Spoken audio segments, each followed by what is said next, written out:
Well, hello everybody. Welcome to another video for History Valley Podcast. Today, I'm joined by Professor Judith Lieu. Professor Lieu studied at Durham and Birmingham universities. She then went on to teach at Macquarie University in Sydney, Australia from 1996 to 1998, and after that, she then taught at the Queen's College Birmingham, King's College London, where she was Professor of New Testament Studies from 1999 to 2006. She is on the editorial board of a number of journals and series and was previously editor of New Testament Studies. In 2007, she became Lady Margaret's Professor of Divinity. She is a Fellow of the British Academy as of 2014, and from 2014 to 2017, Professor Lieu was University Gender Equality Champion with special responsibility for arts, humanities, and social sciences. And in 2015 to 2016, she was president of the Studorium Nova Testamenti Societas. And in 2018, she retired as Lady Margaret's Professor of Divinity. In 2019, she became an international honorary member of the American Academy of Arts and Sciences and was president of the Colloquium Biblicum Levanense. She received an honorary doctorate of theology from the University of Heidelberg in 2020. And from 2020, January to June 2021, she is Frothingham Visiting Professor of New Testament and Early Christianity at Harvard Divinity School. So welcome to History Valley Podcast, Professor Lieu. Thank you. And today's episode is based upon Professor Lieu's book titled Marcion and the Making of a Heretic, God and Scripture in the 2nd Century. The link to purchase it will be in the History Valley Amazon link in the description below. So who exactly is Marcion? Marcion is somebody who we only know about from those who were hostile towards him, and therefore he is represented as a heretic. Some people would call him the arch-heretic. He was a teacher, probably in the middle of the 2nd century. He started off life somewhere in the Black Sea region. People usually say Sinope, and that's as good a place as any. At some stage, according to the traditions, he turned up in Rome, and according to Justin Martyr, who lives in the middle of the 2nd century, he taught a distinctive form of what we might call Christianity, what Justin Martyr would not have called Christianity. So far, so good? Yes. And how many sources do we have regarding Marcion and his life? We have a lot of casual references, often because he's seen as the archetypal heretic. And those references start in the middle of the 2nd century. They continue in Greek, in Latin patristic sources, they continue in Syriac, and then eventually they go further east and he turns up in Armenian and other later sources. Although by that time he's simply a stereotypical figure. Nobody knows anything about him. If we want more immediate sources, then we start, as I just suggested, with Justin Martyr, who was writing in the middle of the 2nd century. And Justin refers to Marcion and to his false teaching, but he's fairly epigrammatic about what he teaches. Marcion acquires a much more substantial profile in Irenaeus, who writes against heresies somewhere around 180 CE and includes Marcion as one of his chief opponents. And he acquires a very substantial profile in the North African Roman writer, Latin writer, Tertullian, who devotes 5 books against Marcion. He refers to him elsewhere, but his major work is against Marcion. Another substantial source comes towards the end of the 4th century in the 370s, in another writer who's writing against heresies by the name of Epiphanius, who writes in Salamis. By now, we're talking about writings against a sort of genealogy from Marcion. Epiphanius clearly knows nothing about the real Marcion, but he presupposes there are followers of Marcion and that Marcion's writings are still worth polemicizing against. Does the anti-Marcionite prologues provide any useful information regarding this? The anti-Marcionite prologues are sort of highly debated as to As to whether they contain much authentic information, I think many would say that this is the anti-Marcionite prologues to the Gospels. Many would say no, they are a later, perhaps 4th century compilation, and they really don't tell us anything of independent value. Why was he expelled from the church? Well, whether or not he was expelled from the church is itself a moot question, because that implies that there was a church from which to be expelled, which, from our knowledge of the church in Rome in the middle of the 2nd century, is not at all clear. And when people talk about him being expelled from the church, what they mean is from the local community or gathering group of communities, specifically in Rome. There was no worldwide organization one could really call the church.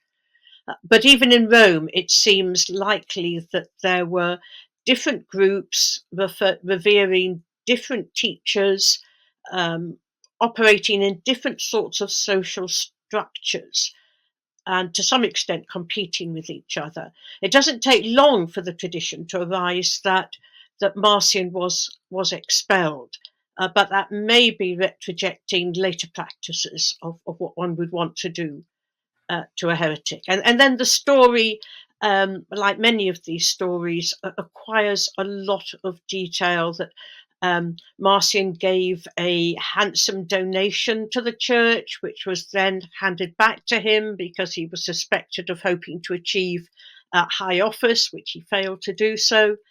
But all that becomes such a standard polemic against people whose what we come to call orthodoxy is held under suspicion, that I would treat it with considerable skepticism.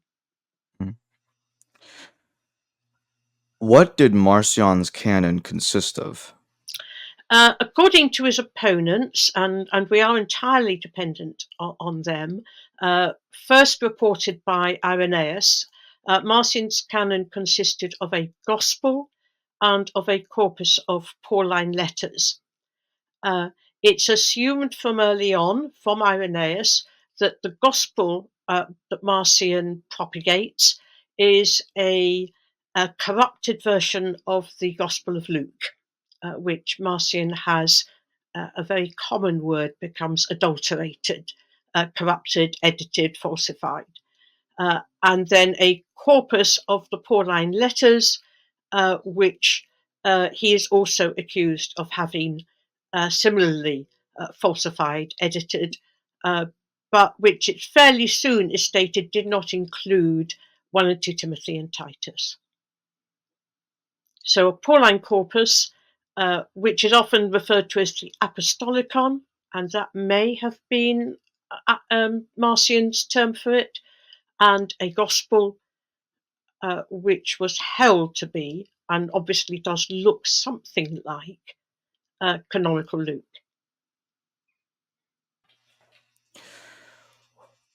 So Marcion's Apostolon is his version of Paul's letters. Mhm. Did he create them or did he adopt them from someone else? That's a subject of a lot of debate, because one of the big gaps in our knowledge is the growth of Paul's letters and their formation as a collection, and we don't actually know all the stages in that process. Many people would argue, for example, that the Pauline collection grows. Many would argue that some of the letters ascribed to Paul, even within the canonical New Testament, are not by Paul, perhaps Ephesians, perhaps Colossians, perhaps also the pastoral epistles, 1 and 2 Timothy and Titus. And if that's persuasive, then that means there's already a process of growth. So on the one hand, we've got the question of whether there ever was a sort of firm Paul, as it were, original collection. But the other problem is that when we find people quoting Paul's letters, even people who apparently know more than one letter of Paul, it's not at all certain that they know all of them, nor that they know of them in a collection.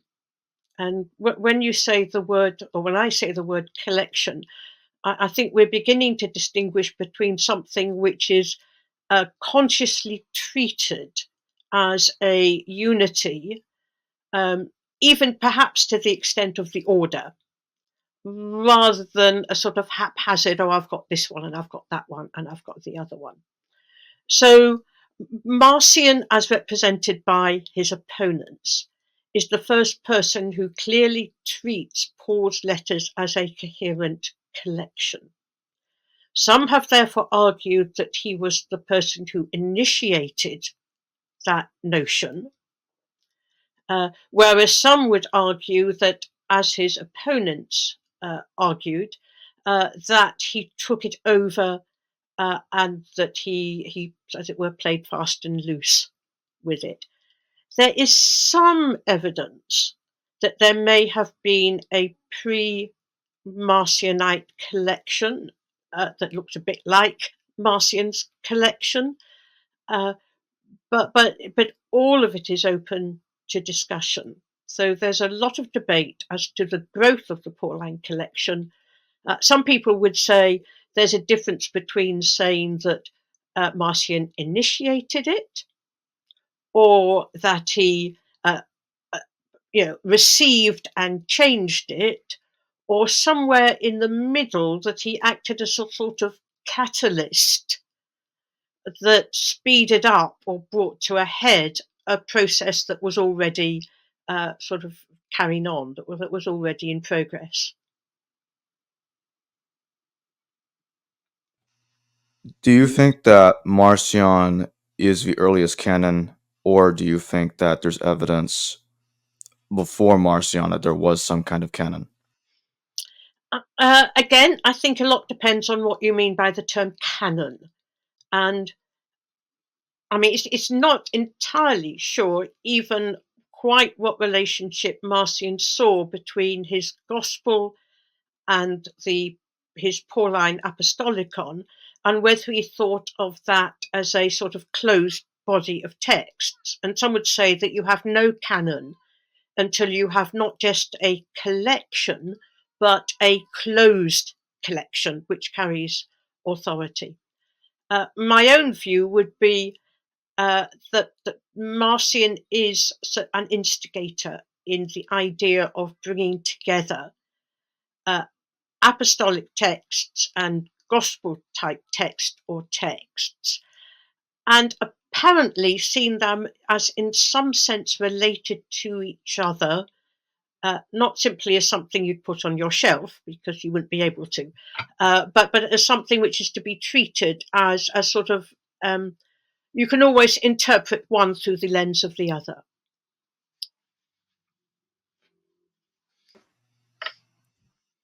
And can you tell us about Marcion's antithesis? What is that exactly? Right, his antitheses we first find referred to by Tertullian. Tertullian implies that it is another text. He implies that in some ways it is a way in, as it were, to Marcion's system and possibly to his Gospel and Apostolicon, which means that some people have assumed that it was a sort of prefatory writing. Others have argued, although I think with far less persuasiveness, that it may have, if we think about our New Testaments, which go from a Gospels to Acts to Pauline letters, and to some extent Acts provides a bridge. Some have argued that perhaps the antitheses took the place of Acts. I think there's very little actually to support that. Tertullian implies that Marcion's antitheses were so called because that's what they were, that they were made up of a series of oppositions. Now, it's often assumed, because Tertullian also says, that Marcion drew a contrast between the message of the God of the New Testament, the God preached by Jesus and whose gospel is preached by Paul, that there's an opposition between that and between the God who is witnessed to by what Christians come to call the Old Covenant or Old Testament, what Tertullian calls the Old Document or Testament. He uses the word testament less. What we might want to call the Jewish scriptures or what have you. And at times, Tertullian certainly quotes sort of antithetical things, that the God of the old is a sort of God of ignorance or jealousy or anger. The God of the old in the story of Elisha sent bears to eat up some children who mock Elisha, whereas the God of the new, Jesus, is someone who welcomes children rather than having them eaten up, as it were. Certainly, as we look at later arguments against Marcion, the sort of list of antitheses one could have and one might ascribe to Marcion grows. So how substantial the antitheses known to Tertullian were is difficult to be certain. Tertullian is someone who actually loves antithesis. So it's a natural style for him, and it's quite difficult sometimes to unpack his own rhetorical antithesis from the antithesis he ascribes to Marcion. Many would also argue that if the antitheses were a sort of introduction or prefatory text, they may have therefore contained a sort of summary of Marcion's understanding and theology. And that's possible. It would be very difficult to leap into the gospel or to leap into Paul's letters and to quite get what was going on without some sort of guidance. But this is more deduction than something we have evidence for. Do you think that Marcion wrote or adopted his gospel? I think he adopted a gospel. I'm not persuaded that the gospel that he adopted was identical to the Gospel of Luke we find in our New Testaments, canonical Luke, as it were. I think there is evidence that there may have been, that Luke, the canonical Luke that we have, may be the result of a process of textual development, textual variation, redaction, and other processes, possibly that continued longer than for some of the other Gospels, and that the form of the Gospel that Marcion knew was a earlier form of Luke than that which we have. Now, when I adopt that view, in somewhat a sort of possibly sitting on the wall, mediating position. There are those who still think that Marcion simply plagiarized, but also took great chunks out of canonical Luke. There are some who would argue that Marcion actually is the originator, not only of the gospel we come to call Luke, but actually of the gospel format as we know them in the New Testament.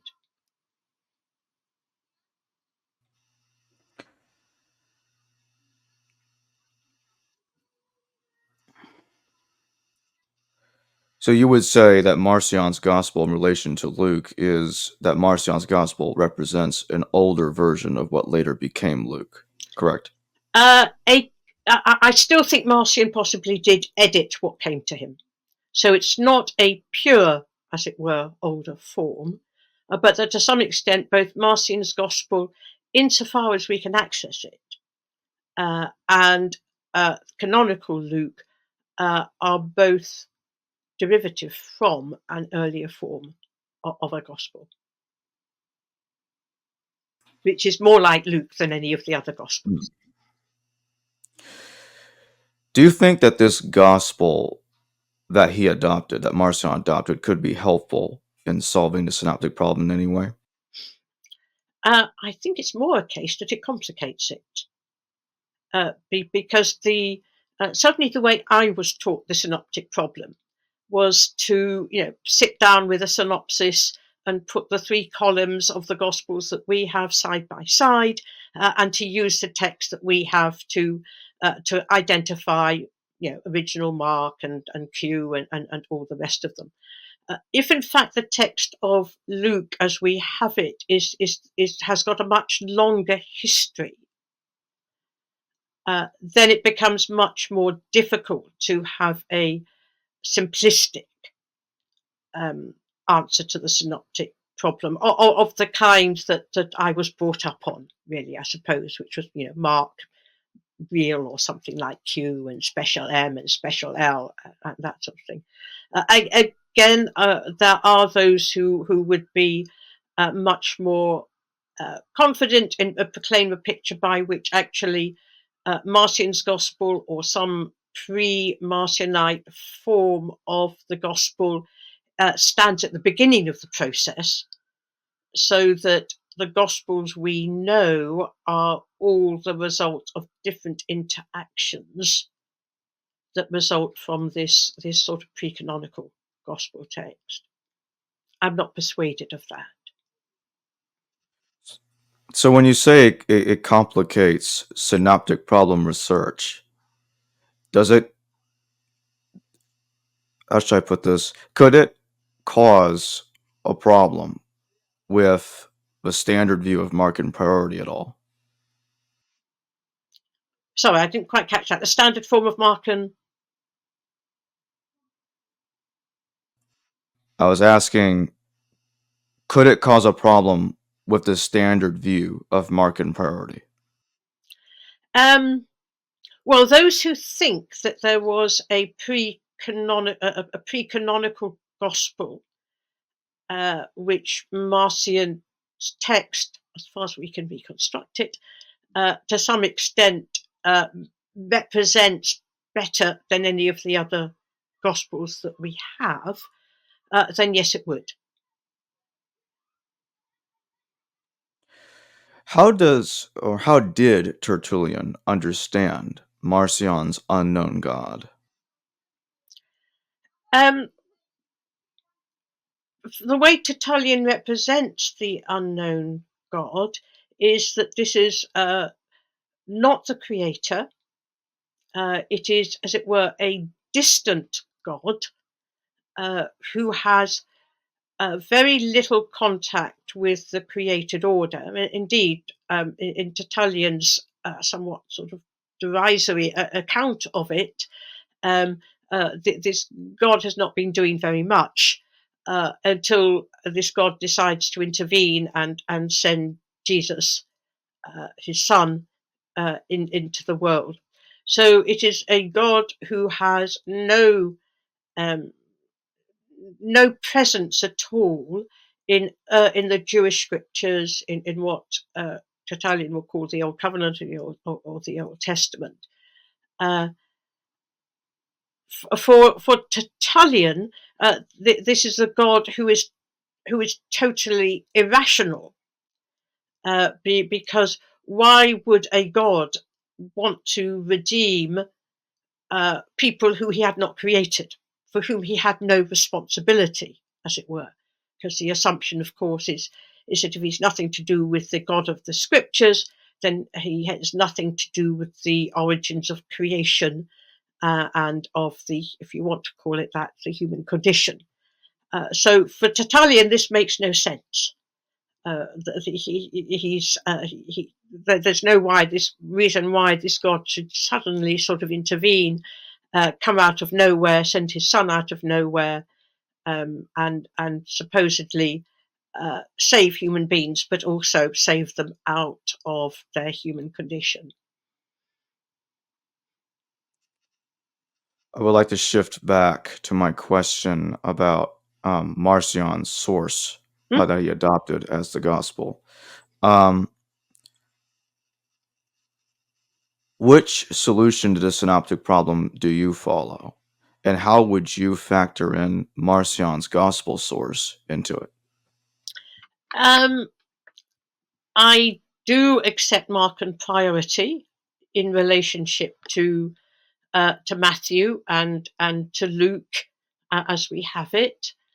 But what I do think is that a solution to the synoptic problem, which is, as it were, you can represent entirely by little squares, with Mark written in one and Luke written in the other and Kipp written in the other, which implies texts which are fairly fixed and have got fairly firm boundaries, in some way interacting with each other or in influence going in a sort of genealogical direction. I think that I don't think that fits what we know about the fluidity of textual traditions well into the 2nd century.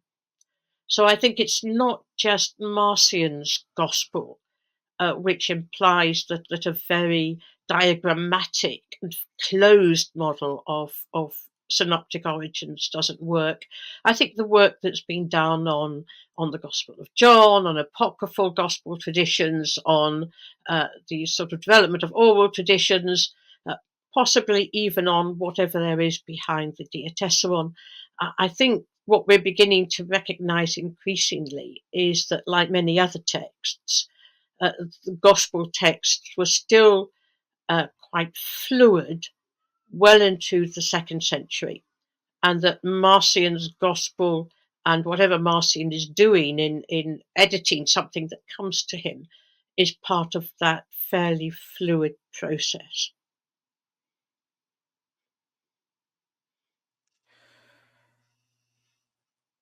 And over the centuries, did the views of the church fathers change about Marcion? Did their polemic against him evolve over time, long after Marcion's death?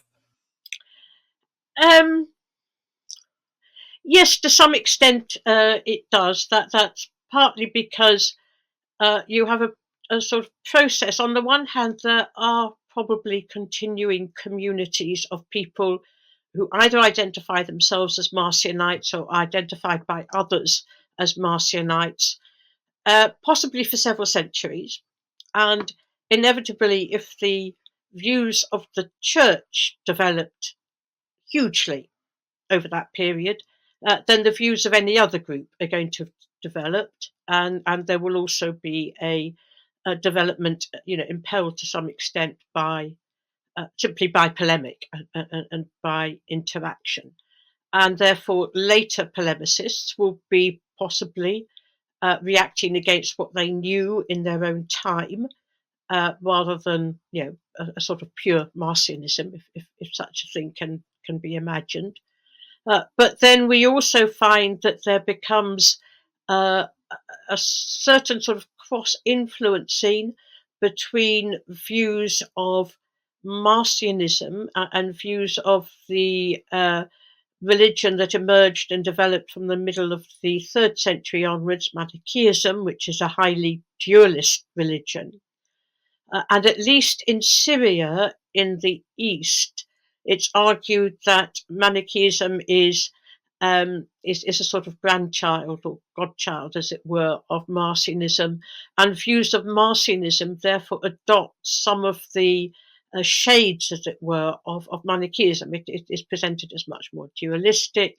As the early polemics against Marcion implied that he had no cosmogony, i.e., no myths of where the world and where evil came from.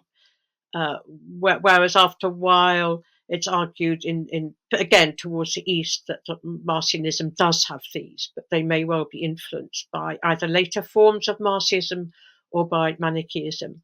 But to some extent, Marcionism in the later Church Fathers becomes much more stereotypical, which means that if you come across other groups who don't like the God of Scriptures or are dubious about the sort of the thorough created creatureliness of human beings, or who are possibly even against marriage, which is held against Marcion, then sometimes people will get tarred with the label, "Oh, a Marcionite," and of course that continues until the 20th and 21st century, when it's assumed that people who don't like the Old Testament or don't read it in church are Marcionites, although they're coming from somewhere totally different and have a very different set of principles that are driving them. Could Marcion's gospel complicate research and on the hypothetical Q source? Yes, probably, because if there is an original Marcion or a pre-canonical gospel text that's either represented or lies behind Marcion's gospel, then there is the question of how much, if any, Q-type material it contains within it. And again, if Q is hypothesized on the basis of the canonical text that we have, then any questioning that these are the correct things to be comparing with each other will undermine the Q hypothesis.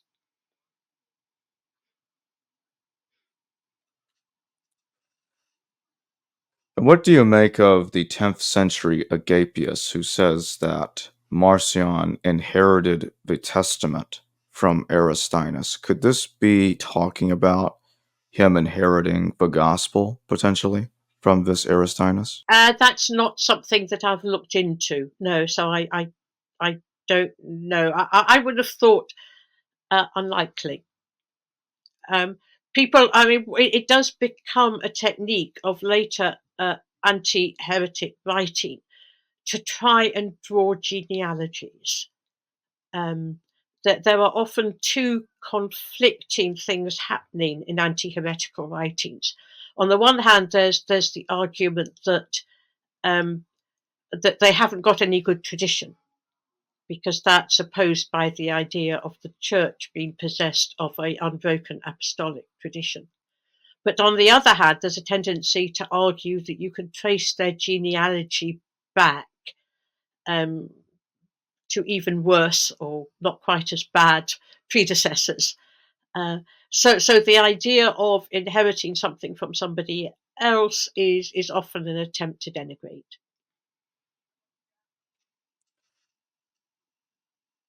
What do you make of Marcion and Polycarp? There is a tradition that's reported about a encounter between Marcion and Polycarp. It bears a sort of odd resemblance to a tradition about an encounter between John and Cerinthus. I personally think it's most likely that it is if I can use the word legend, as in the sense of talking about a story that isn't told, because in some ways it encapsulates something seen from a later perspective. So according to the story, Polycarp does not recognize um, Marcion and refuses, as it were, an offer by Marcion that he should recognize him. Polycarp's a very difficult character to unravel the purposes to which the story of Polycarp is put, because he's one of the very rare bridge figures between the earlier apostolic and immediate post-apostolic period and the time of Irenaeus. So I do not know that one can draw much of historical confidence that there was an encounter between Polycarp and Marcion. I think some people would have thought there must have been. And if there must have been, this must have been what would have happened. And then my closing question, what can we say at all for certainty about the historical Marcion? It's like many figures in history. We have to start by acknowledging that we are always looking at him through the eyes and lens of others, and of others who are later than him. Justin is the only contemporary. what Justin says is that Marcion teaches another God different from God the Creator, another Father, and that he teaches another Son. I would say that we can say I do trust the sources that tell us that Marcion had a gospel and an apostolicon, and that he was therefore interested in texts and in editing texts and working with texts, which fits him into a second century context. I think that if he does make the sort of distinction that Justin assigns to him, then he fits very well in a second century context where there were debates within Greek philosophy and a sort of popular philosophy, not a sort of highly erudite Greek philosophy, about how you bridge the gap between the created order, which is by definition temporary and changing and therefore not perfect, and the above the created order, the divine unchanging order. So I think a contrast between the two in Marcionite thought fits popular philosophy of the time. And I think Marcion's puzzlement, would be very likely, about the portrayal of the God of the scriptures, who does seem to get angry and does seem to get jealous and even seems to have a change of mind from time to time. He will punish, he won't punish, or whatever. We find other authors of the time also puzzling over that. Some will allegorize to make sense of that picture of God. Marcion doesn't like allegory. So I think that there are kernels there that make sense in the second century, and therefore I am happy to assign to a historical Marcion. I'll go ahead and add one more part to that question. Where do you think Marcion got the idea that the Jewish God is different from the Christian God, and that Jesus is the son of a different, higher God? Well, I think it's very difficult with Marcion's thought to say, what follows from what. What I've tried to just suggest is that there is an overall coherence.